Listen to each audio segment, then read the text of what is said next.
नमस्कार बच्चों, मैं प्रोफेसर अंतिमा पांडे।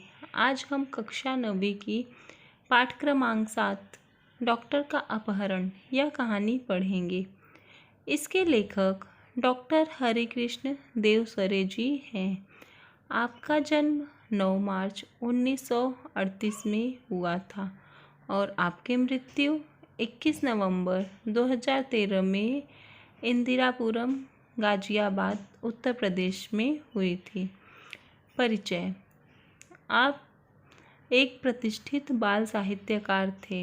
आपकी बाल रचनाएं परंपरा का अन्वेषण करती हैं, बच्चों की जिज्ञासा को उभारने वाली तथा उनकी कल्पनाओं में नूतन रंग भरने वाली हैं। आपकी प्रमुख कृतियां जो है खेल बच्चे का, आओ चंदा के देश चले, मंगल ग्रह में राजू, उड़ती तश्तरियाँ, गिरना स्काई लैब का, दूसरे ग्रहों के गुप्तचर आदि वैज्ञानिक बाल उपन्यास हैं। गद्य संबंधी यह इसकी विधा है विज्ञान कथा। जीवन की किसी घटना का रोचक प्रवाही वर्णन कहानी है। डॉक्टर का अपहरण एक विज्ञान कथा है। प्रस्तुत कथा के माध्यम से देवसरे जी ने उद्योगों के अंधाधुंध विकास, मशीनों की बढ़ती संख्या, फैलते प्रदूषण, बढ़ती बीमारियां, जलवायु परिवर्तन के कुप्रभावों के प्रति हमें जागरूक किया है। बच्चों, इस पाठ में विज्ञान कथा बताया गया है, यानी आजकल विज्ञान जो है वह कितनी तेज़ी से प्रगति कर रहा है। दिन पर दिन वह नए नए मशीनें बना रहा है, नए नए जो भी उद्योग करने की चीज़ें हैं वो सब बना रहा है। तो उससे हमारा वातावरण भी प्रदूषित हो रहा है, क्योंकि जो भी कल कारखानों से धुएँ निकल रहे हैं, बहुत सारे जो भी इतनी बड़ी बड़ी कारखाने बनी है, फैक्ट्रियाँ बनी है, तो उनसे जो भी उसका गंदा पानी होता है या फिर जो धुएँ निकलते हैं, तो उससे हमारा वातावरण दिन पर दिन प्रदूषित हो रहा है। तो एक इंसान को आराम करने के लिए, यानी मशीनें ज़्यादा बढ़ रही हैं, तो एक इंसान दूसरे इंसान का बोझ भी कम कर रहा है, यानी जो दिन पर दिन उनका जो है काम करने का वो सब मशीनों से हो रहा है। तो उनकी यह मेहनत तो कम हो रहा है, लेकिन हम इससे वातावरण हमारा दिन पर दिन प्रदूषित होता जा रहा है और वातावरण प्रदूषित होने के कारण उसका असर भी हमारे ऊपर ही पड़ेगा। तो इस कथा के माध्यम से देवसरे जी ने हमें इन सब चीज़ों से अवगत कराया है। तो बच्चों, हम डॉक्टर का अपहरण ये पाठ पढ़ना शुरू करते हैं। कुछ महीनों पहले आपने डॉक्टर भटनागर के अचानक लापता हो जाने का समाचार पढ़ा होगा, लेकिन उसके बाद फिर उनके बारे में कुछ भी पता न चला। हुआ यह था कि एक रात को लगभग 2 बजे उनके घर की कॉल बेल बज उठी। आदत के अनुसार डॉक्टर भटनागर उठ गए। उनकी पत्नी जागकर भी बिस्तर पर ही पड़ी रही, क्योंकि वह जानती थी कि ऐसा तो रोज़ ही होता है। जब भी कोई मरीज़ सीरियस होता तब अस्पताल का चौकीदार उन्हें उठाने आ जाता। अगर किसी को उन्हें घर बुलाकर ले जाना होता तो वह भी आकर उन्हें जगा देता। डॉक्टर भटनागर मरीजों की सेवा करना अपना परम कर्तव्य समझते थे, इसलिए वह इसका बुरा न मानते, बल्कि सहर्ष चले जाते। कोई उन्हें फीस दे या न दे, इसकी उन्हें कभी चिंता न थी। उस रात भी वह उठे और गाउन पहने ही दवाइयों का बैग उठाकर चले गए। आमतौर से तो होता यह था कि वह 1-2 घंटे में लौट आते थे, या फिर सवेरा होते होते तो अवश्य ही आ जाते थे, क्योंकि उन्हें अस्पताल समय में से पहुंचने की आदत थी। लेखक बता रहे हैं कि कुछ महीने पहले जो डॉक्टर भटनागर, वह अचानक लापता हो गए थे। लापता यानी गायब हो जाना, कहीं कोई उनका अपहरण कर लेता है। अपहरण यानी किडनैप करना। खो जाना या फिर गायब हो जाना। तो कुछ महीने पहले ही डॉक्टर भटनागर जो थे वो गायब हो गए थे और उनका समाचार जो है वो हर जगह आ रहा था। और फिर लेकिन उनके बारे में किसी को कुछ भी पता नहीं था कि वो कहाँ चले गए, कैसे चले गए। तो उस रात भी, जिस रात डॉक्टर भटनागर गायब हुए थे, खो गए थे, उस रात भी रात के 2 बजे उनके घर का कोई डोरबेल बजाता है और वो रोज़ की तरह उठते हैं और उस दिन गाउन पे ही अपना दवाई का बैग उठाते हैं और चले जाते हैं। क्योंकि और डॉक्टर भटनागर की जो पत्नी थी वो भी उठती हैं, लेकिन वो बिस्तर पे ही लेटी रहती हैं, क्योंकि उनको पता था कि कोई मरीज आया, मतलब कोई बहुत ज़्यादा सीरियस हो गया होगा या फिर कोई किसी मरीज के घर वाले आए होंगे, तो वो उनका इलाज करके आ जाएंगे फिर जल्दी। क्योंकि हमेशा ज़्यादातर ऐसा ही होता था, अब अगर कोई मरीज बहुत ज़्यादा सीरियस हो जाता था तो हॉस्पिटल से, उन्हें अस्पताल से कोई भी चौकीदार वहाँ का बुलाने आ जाता था और फिर या फिर कोई उन्हें अगर ज़रूरत पड़ती तो अपने घर पे भी लेकर जाता था।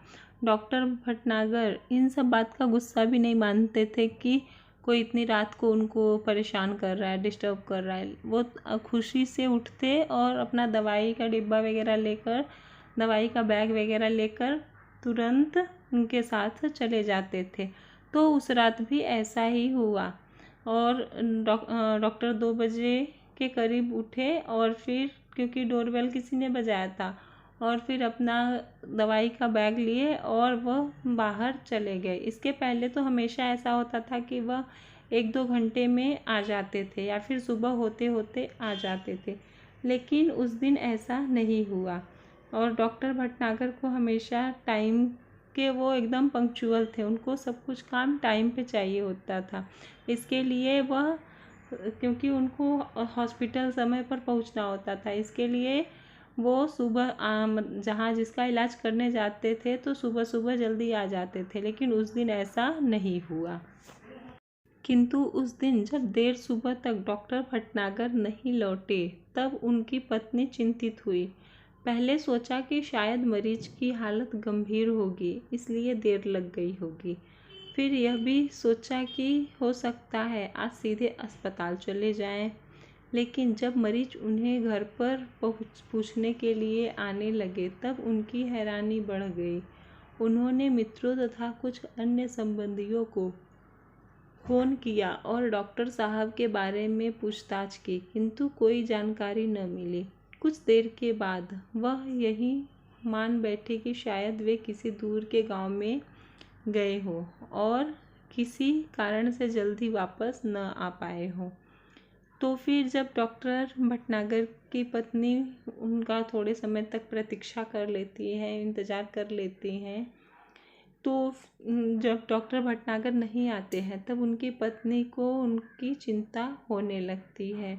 और फिर वो पहले तो सोचती हैं कि शायद से जो मरीज था वो बहुत ज़्यादा गंभीर हो गया होगा, इसलिए उन्हें थोड़ी देर लग गई होगी, या फिर डॉक्टर भटनागर जो है वो सीधे मरीज के घर से अस्पताल चले गए होंगे। लेकिन जब उन्हें ऐसा उनके मन में ख्याल आता रहता है, लेकिन जब उन्हें अस्पताल से मरीज लोग आने लगते हैं बुलाने के लिए, और तब उनकी हैरानी जो है, उनकी परेशानी बढ़ जाती है। फिर वो सोचती है कि डॉक्टर भटनागर जी अगर घर पे नहीं है, हॉस्पिटल में नहीं है, तो फिर वो कहाँ चले गए। फिर वो सोचती शायद से कहीं दूर के गांव में चले गए होंगे, इसके लिए उन्हें वापस आने में देर हो गया होगा।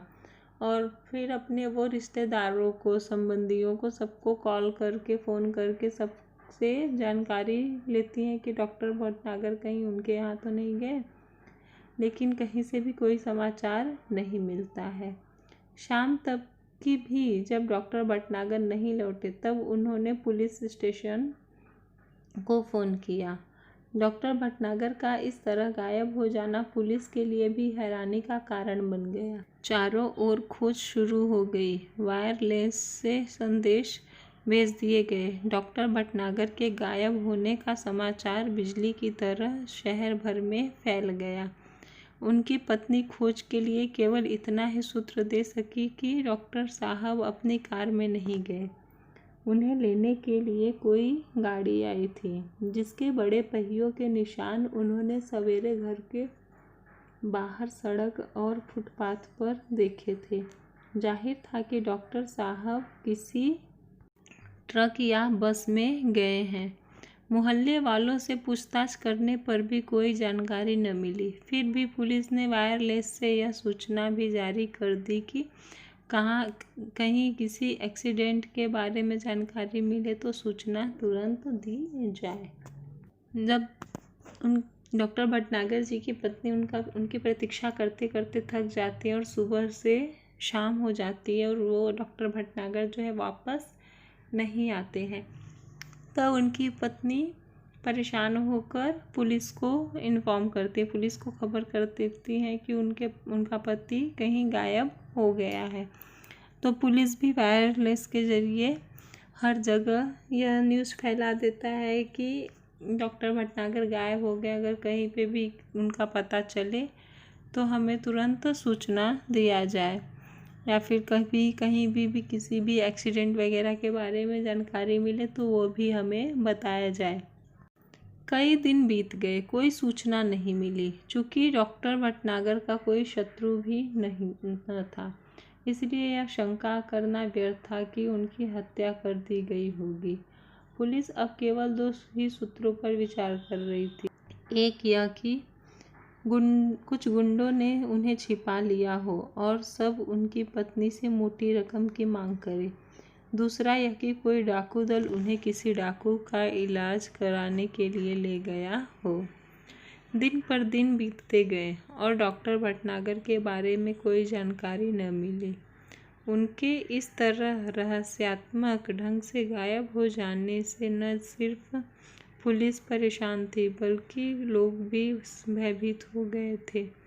यही कारण था कि डॉक्टर भटनागर के गायब होने का समाचार केवल एक ही बार छापा गया और बाद में भय का वातावरण बन जाने के डर से उसे दबा दिया गया। धीरे धीरे कई महीने बीत गए। श्रीमती भटनागर निराश हो चुकी थी। उनकी हालत पागलों जैसी हो गई थी। हर रोज़ सुबह उठती और दरवाजे पर आकर खड़ी हो जाती, जैसे वह डॉक्टर भटनागर के आने की प्रतीक्षा कर रही हो। पहले जब सब खोजते हैं उनको, लेकिन कहीं पे भी डॉक्टर भटनागर के बारे में नहीं पता चलता और ऐसे ऐसे कई दिन बीत जाते हैं, फिर बहुत महीने भी बीत जाते हैं और फिर डॉक्टर भटनागर नहीं आते हैं। तो फिर पुलिस को दो बातों पर शक होने लगता है। उनको पहले तो ये लगता है कि कोई मतलब डॉक्टर का अपहरण कर लिया है और पैसों की मांग करने के लिए वह उनको उठा के लेके गया है, और फिर ये सोचते हैं कि शायद से कोई डाकू वगैरह बीमार हो गए होंगे जिसके इलाज के लिए डॉक्टर भटनागर को ले गए, क्योंकि और किसी बात पर शक करना व्यर्थ बेकार था, क्योंकि डॉक्टर भटनागर का कोई दुश्मन नहीं था।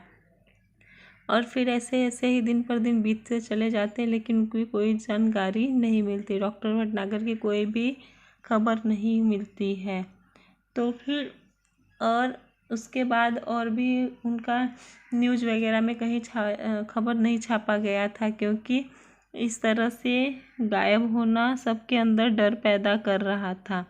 और फिर ऐसे ऐसे धीरे धीरे कई महीने बीत जाते हैं और डॉक्टर भटनागर का कहीं पता नहीं चलता। उनकी पत्नी जो है वो एकदम निराश हो जाती है। उनकी हालत जो है एकदम पागलों की जैसी हो जाती है। वह हर एक सुबह उठती है, आती, दरवाज़ा खोल के देखती कि कहीं शायद से डॉक्टर भटनागर दरवाजे पर आ जाए, और वो आके उनका प्रतीक्षा हमेशा किया करती थी। प्रतीक्षा यानी इंतज़ार करना।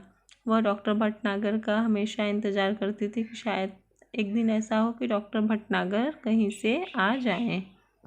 कई महीने बाद एक दिन श्रीमती भटनागर ने दरवाजे पर फिर से वैसी ही गाड़ी के पहियों के निशान देखे।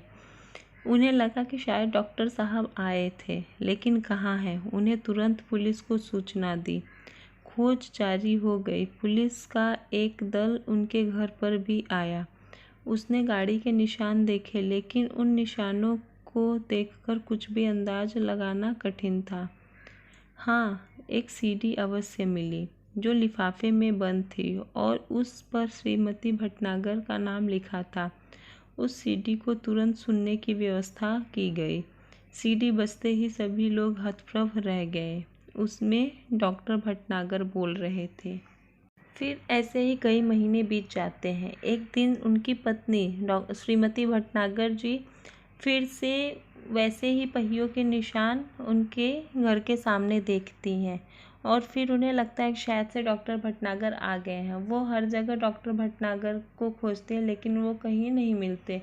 फिर वो पुलिस को इन्फॉर्म कर देती हैं, पुलिस को खबर देती हैं और पुलिस भी आती है, उनकी खोज जारी कर देती है, लेकिन फिर भी कुछ नहीं मिलता।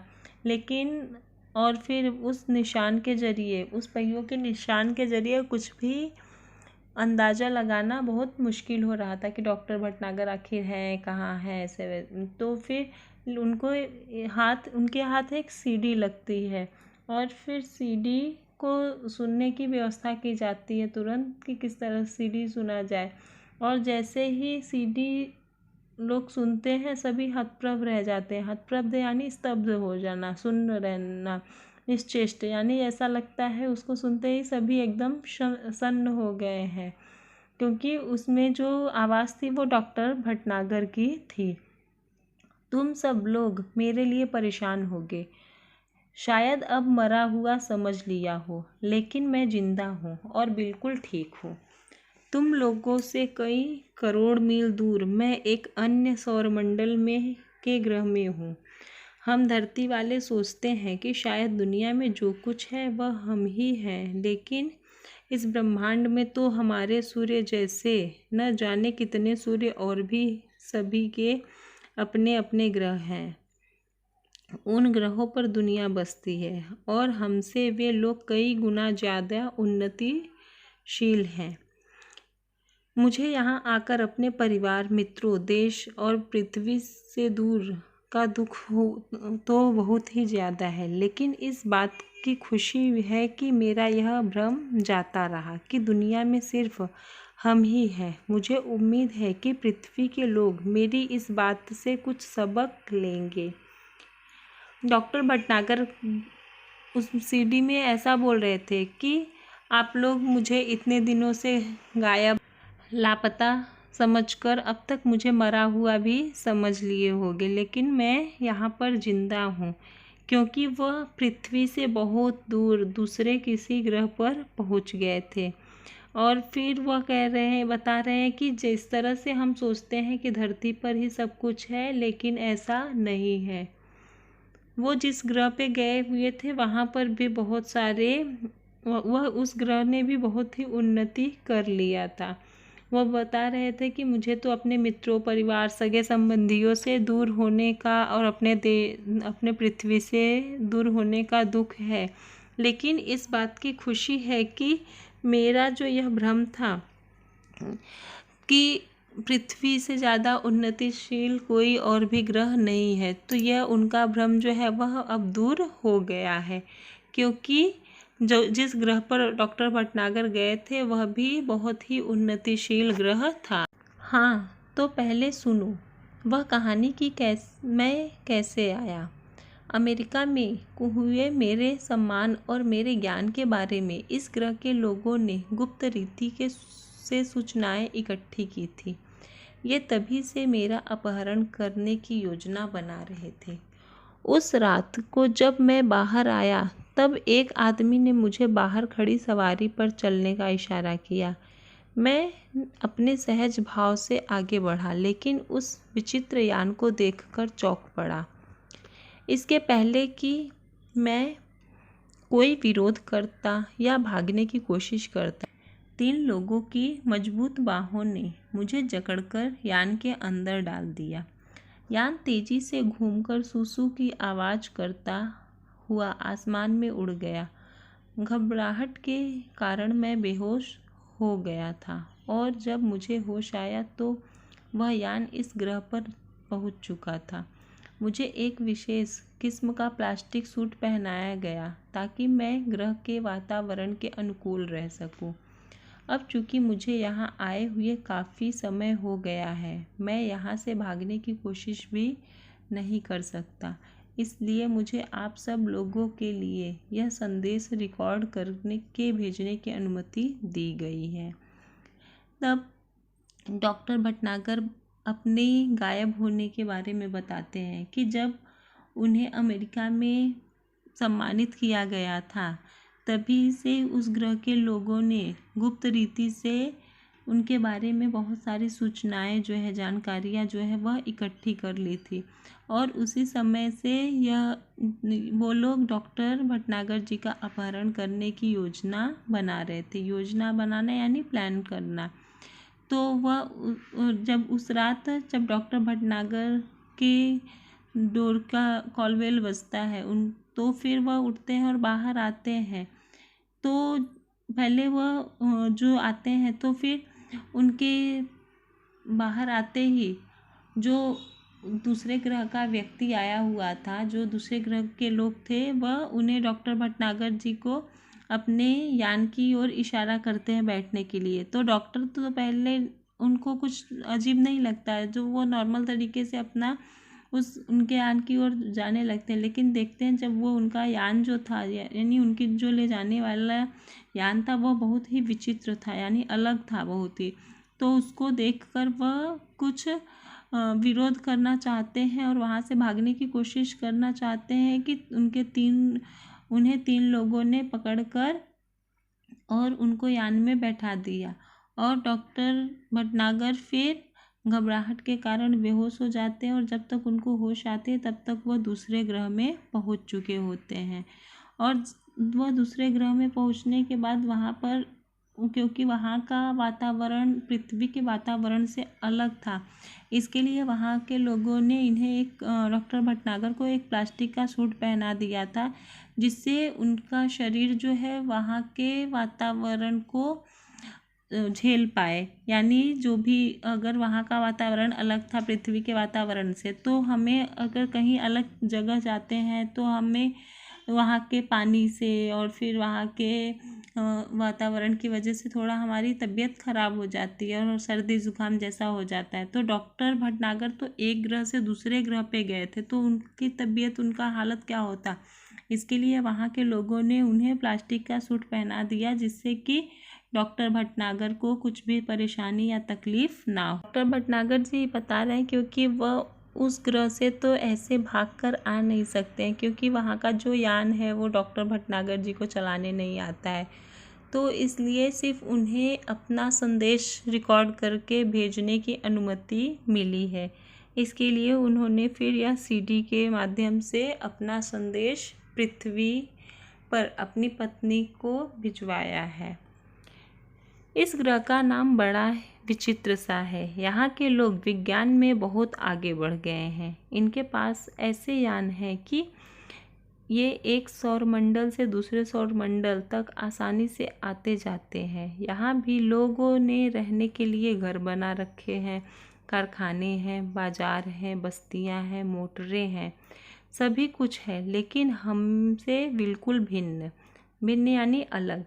इनके अपने सिद्धांत, अपने वैज्ञानिक सिद्धांत हैं। इन्हें कई सौरमंडलों और उनके ग्रहों के बारे में जानकारी है। हमारा सौरमंडल इनके सबसे निकट है, इसलिए इन्होंने आसानी से मेरा अपहरण कर लिया। फिर डॉक्टर भटनागर जो है वहाँ के उस ग्रह के बारे में हमें जानकारी देते हैं कि उस ग्रह का जो नाम है वो बहुत ही अजीब है, बहुत ही विचित्र यानी अजीब है। और फिर वहाँ के लोग जो हैं उन्होंने भी विज्ञान जगत में बहुत ही अधिक प्रगति किया है, लेकिन वहाँ पे भी उन्होंने रहने के लिए घर बना रखे हैं वहाँ उस ग्रह के जो लोग हैं। और उनके जिस तरह से पृथ्वी पर बाजार हैं, बस्तियाँ हैं, मोटरें हैं, सब कुछ है, लेकिन वो सब उनसे बहुत ही भिन्न है। यानी जिस तरह से पृथ्वी पर है उससे वो अलग है। वहाँ पर भी पृथ्वी के जैसा ही सब कुछ है, लेकिन वो उनसे अलग है। और फिर उनके अपने वैज्ञानिक सिद्धांत हैं, और वो बता रहे हैं कि वहाँ के लोग जो है वो उन्होंने कई सौर मंडल की बहुत सारी जानकारी ले रखी है, और उनके यान जो है वह आसानी से एक ग्रह से दूसरे ग्रह पर बहुत जल्दी और कम समय में आ जा सकते हैं। और फिर वो भटनागर जी बता रहे हैं कि उन्होंने डॉक्टर भटनागर जी का अपहरण इसलिए किया क्योंकि उस सौरमंडल से के सबसे नज़दीक जो है पृथ्वी ही आता है। इस और सबसे नज़दीक पृथ्वी ही है, इसके लिए डॉक्टर भटनागर जी का उन्होंने अपहरण कर लिया। मेरे अपहरण का कारण जानने से पहले यह जान ली कि ये लोग चिकित्सा शास्त्र में बहुत पिछड़े हुए हैं। यह एक ऐसा ग्रह है जहाँ विज्ञान अपनी चरम सीमा को पहुँच चुका है। यहाँ के आदमी अब आदमी नहीं मशीन हो गए हैं। यहाँ का सारा काम मशीनों से ही होता है, और इसका नतीजा यह हुआ कि धीरे धीरे आदमी का महत्व कम होता गया। अब इस पूरे ग्रह में मशीनें ज़्यादा और आदमी कम हैं। जो लोग हैं वे मशीनों के गुलाम हैं। दूसरी ओर यहाँ के लोगों को एक विचित्र तरह का सड़न रोग होने लगा है। शरीर का कोई अंग अचानक सड़ना शुरू हो जाता है और फिर वह आदमी मर जाता है। इस रोग का इलाज इन्हें अब तक नहीं मालूम हो सका है, लेकिन इस रोग का कारण वे मशीनें ही हैं जो इन्हें नाकार बनाए हुए हैं। यहाँ के वैज्ञानिकों ने मेरे बारे में सुना। इन्होंने सोचा कि क्यों न मुझे यहाँ बुलाया जाए। तब कोई ऐसी तरकीब सोची जाए कि सड़ा हुआ अंग काटकर उसके स्थान पर दूसरा अंग लगा दिया जाए। बस इसी कारण मेरा अपहरण हुआ। आज मैं यहाँ बैठकर सोच रहा हूँ कि हमारी पृथ्वी पर भी विज्ञान तेजी से उन्नति कर रहा है। उद्योगों के विकास से मशीनों की संख्या बढ़ रही है। मशीनों और कारखानों से वातावरण दूषित हो रहा है। वह सब अगर इसी तरह जारी रहा और ज़्यादा मात्रा में हुआ तो पृथ्वी पर भी ऐसे ही दिन आने में देर नहीं लगेगी। आज भी पृथ्वी पर कैंसर, दिल की बीमारियां, तनाव के कारण होने वाली बीमारियां, ब्लड शुगर आदि उस भविष्य का संकेत है। इस ग्रह के लोग इन सभी मुसीबतों से गुजर चुके हैं, लेकिन इन पर ध्यान नहीं दिए। अब स्थिति यह है कि अगर तुरंत कोई उपाय न किया गया तो शायद यहाँ से इंसानों का नामो निशान मिट जाएगा। बस यहाँ होंगी ऊंची इमारतें, बड़े बड़े कारखाने, चिमनियाँ और दैत्याकार मशीनें। डॉक्टर भटनागर हमें बता रहे हैं कि उनका अपहरण वहाँ के लोगों ने क्यों किया, और वो बता रहे हैं कि यहाँ पर क्योंकि जिस तरह से वहाँ के लोग विज्ञान जगत में इतने आगे हो गए हैं, तो फिर डॉक्टर का अपहरण उन्हें करने की क्या ज़रूरत पड़ी। तो डॉक्टर भटनागर हमें यह बता रहे हैं कि वहाँ के जो भी लोग हैं वो चिकित्सा शास्त्र में बहुत ही पिछड़े हुए हैं। तो इसके लिए वहाँ पर डॉक्टर भटनागर का उस ग्रह के लोगों ने अपहरण किया, और वहाँ पर विज्ञान जो है अपनी बहुत ही चरम सीमा पर पहुँच चुकी है। तो वहाँ पर जो भी काम हो रहा है सब मशीनों के द्वारा हो रहा है, और वहाँ पर मशीनें ज़्यादा, आदमी कम दिखाई दे रहे हैं। इसके लिए और अधिक मशीन के होने के कारण वहाँ का वातावरण जो है इतना ज़्यादा प्रदूषित हो गया है कि वहाँ के लोगों में एक अंग सड़न की बीमारी हो गई है, जिससे कि लोगों का अंग एक सड़ना शुरू हो जाता है और धीरे धीरे करके पूरा वह जो बीमारी है पूरे शरीर में हो जाता है और वह आदमी मर जाता है। और इसका इलाज अभी तक वहाँ के लोगों ने नहीं निकाला है। इसके लिए वहाँ के वैज्ञानिकों का मानना था कि पृथ्वी से कोई डॉक्टर लाया जाए और फिर उसके द्वारा ही यहाँ के लोगों का इलाज करवाया जाए। और उनको लाने के बाद पहले उस जो अंग सड़ रहा है उसे काट कर अलग किया जाए और फिर उसकी जगह दूसरे अंग को लगा दिया जाए। इस तरह से इलाज करके वहाँ के लोगों को बचाया जा सके, ऐसा उन लोगों ने सोचा। तो फिर डॉक्टर भटनागर बता रहे थे कि जिस तरह से वहाँ के लोगों ने विज्ञान में उन्नति की और इतने ज़्यादा मशीन बनाए, उसी तरह से पृथ्वी पर भी विज्ञान जो है वह तेज़ी से उन्नति कर रहा है और उद्योगों के कारण मशीनों का भी दिन पर दिन विकास हो रहा है। लेकिन अगर इसी तरह से ऐसा चलता रहा तो पृथ्वी का भी वातावरण बहुत ही अधिक दूषित हो जाएगा और जिस तरह से वहाँ के लोग आज मर रहे हैं उसी तरह से वह हालत पृथ्वी पर भी हो जाएगी। वैसे ही बता रहे हैं कि पृथ्वी पर कैंसर, दिल की बीमारी और तनाव के कारण बीमारियां, ब्लड शुगर आदि ये सब तो है ही, लेकिन अगर हम सब इसको अभी कंट्रोल नहीं किए, इस पर अभी रोक नहीं लगाए वातावरण को प्रदूषित करने पर, तो ऐसा वह समय नहीं जब जिस तरह से यहाँ के लोग हैं उसी तरह से पृथ्वी पर भी हालत हो जाएगा। और फिर जिस तरह से वहाँ पर सिर्फ अगर उसको रोका नहीं गया तो और उसका उपाय नहीं मिला तो सिर्फ बस वहाँ पर क्या बचेगी, ऊंची ऊंची इमारतें, बड़े बड़े कारखाने, चिमनियाँ और दैत्याकार मशीनें। दैत्याकार यानी दैत्य के आकार का, दैत्य यानी राक्षस होता है। तो जिस तरह से राक्षस बहुत बड़ा होता है उसी तरह से वह मशीनें भी इतनी बड़ी हैं कि वो सिर्फ मशीनें ही बचेंगी और इंसान नहीं बचेंगे, ऐसा डॉक्टर भटनागर जी बोल रहे हैं। लेखक बता रहे हैं कि आप सोच रहे होंगे कि जो देश विज्ञान में इतना आगे बढ़ चुका है वह चिकित्सा शास्त्र में इतना पीछे कैसे रह गया। इसका कारण यह रहा है कि यहाँ के निवासियों का शरीर बहुत मजबूत होता है। उनकी ऊपरी चमड़ी मोटे प्लास्टिक जैसे पदार्थ की बनी होती है। इस पर हवा, पानी या मिट्टी का कोई असर नहीं होता। जब ये बच्चे रहते हैं तब अवश्य यह चमड़ी नरम रहती है, लेकिन बाद में धीरे धीरे वह सख्त हो जाती है। यह सब यहाँ की जलवायु का प्रभाव है। यहाँ लोग बीमार नहीं पड़ते, इसलिए उन्हें चिकित्सा की ज़रूरत ही नहीं पड़ती, और जब किसी चीज़ की ज़रूरत न हो तो भला उसके बारे में कोई कैसे सोच सकता है। इसी कारण ये लोग चिकित्सा शास्त्र में पीछे रह गए, किंतु अब इन पर मुसीबत आ गई है। तो डॉक्टर भटनागर बता रहे हैं कि जो ग्रह विज्ञान जगत में इतना प्रगति कर लिया हो तो वह फिर चिकित्सा शास्त्र में इतना पीछे कैसे रह सकता है।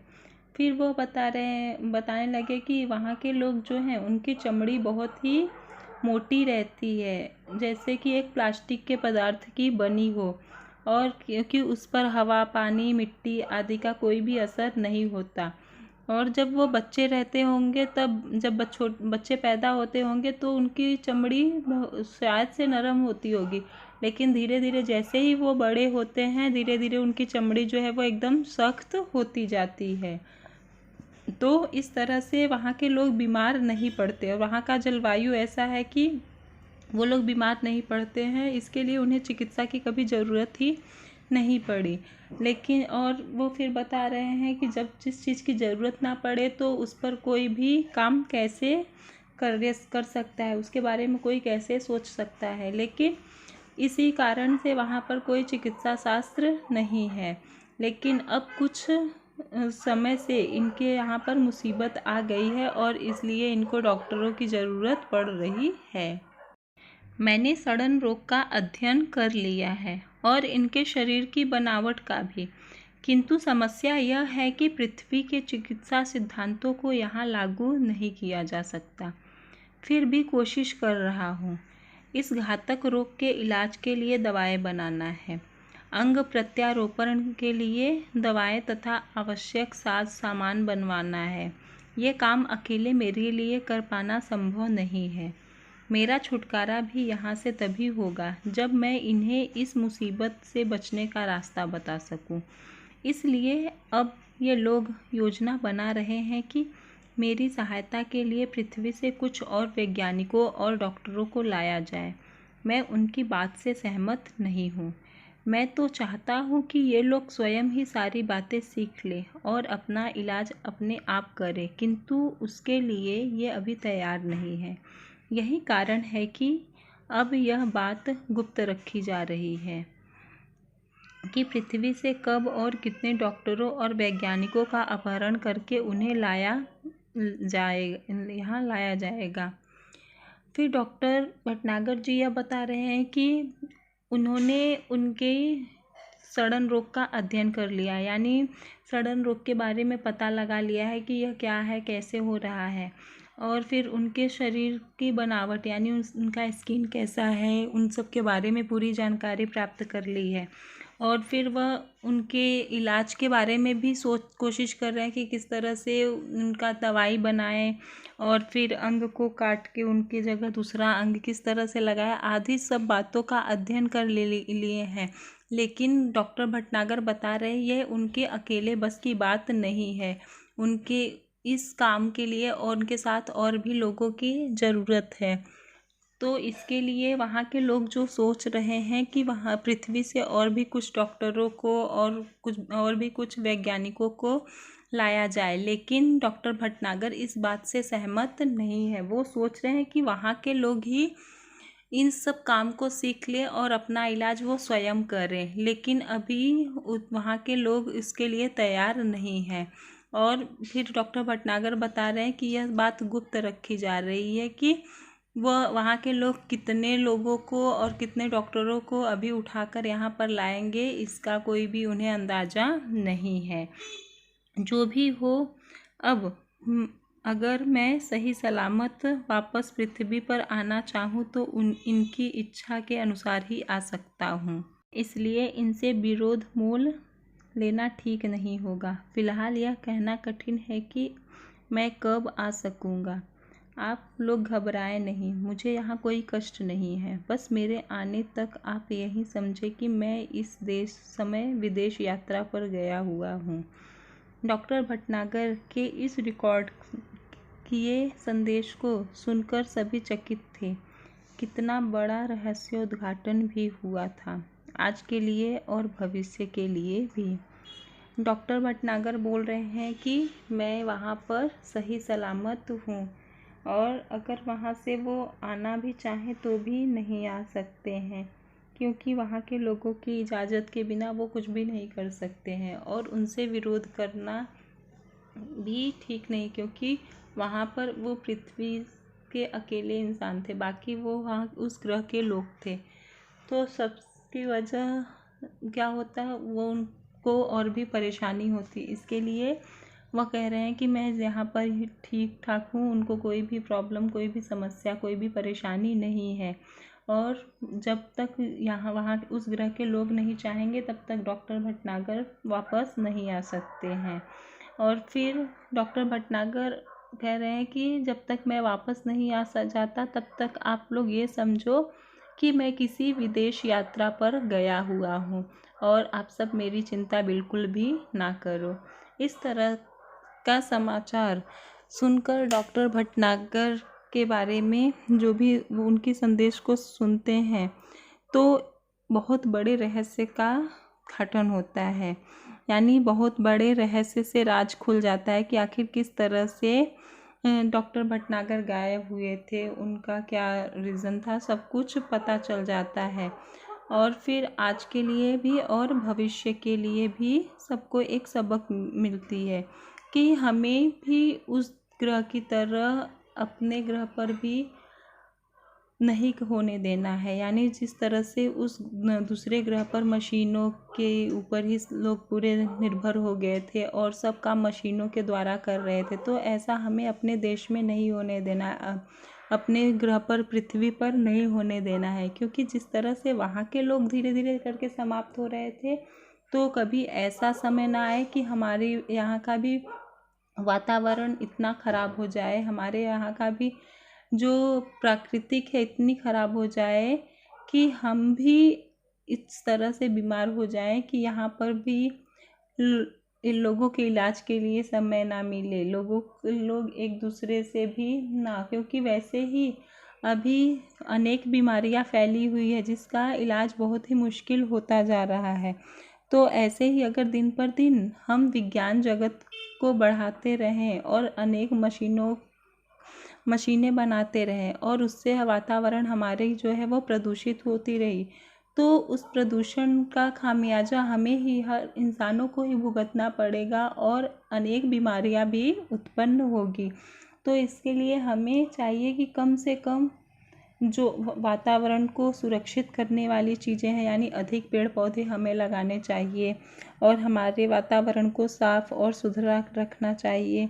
ज़्यादा से ज़्यादा अच्छे वातावरण को बनाए रखने के लिए हमें अधिक पेड़ पौधे लगाने चाहिए और कम गाड़ी का, जो भी वायु दूषित करने वाली गाड़ियाँ उनका कम उपयोग कर रही है, ज़्यादा से ज़्यादा हमें चलना चाहिए या फिर साइकिल चलानी चाहिए। और जो वाहन ज़्यादा धुआं निकालती है उनका हमें उतना उपयोग नहीं करना चाहिए, या फिर उनका जो भी उस वाहन में खराबी हो उसे ठीक करवा लेना चाहिए। तो इस तरह से अगर हम छोटी छोटी कोशिश करें तो हम अपने वातावरण को सुरक्षित रख सकते हैं और खुद को आने वाली मुसीबतों से बचा सकते हैं। तो बच्चों, इस पाठ से हमें ये सब सीख मिलती है कि किस तरह से हमें हमारे वातावरण को सुरक्षित रखना है और आने वाली मुसीबतों का सामना करने से पहले ही उन मुसीबतों को दूर कर देना है। तो बच्चों, यह डॉक्टर का अपहरण यह पाठ समाप्त हुआ। अब हम अगले वीडियो में मिलेंगे। धन्यवाद बच्चों।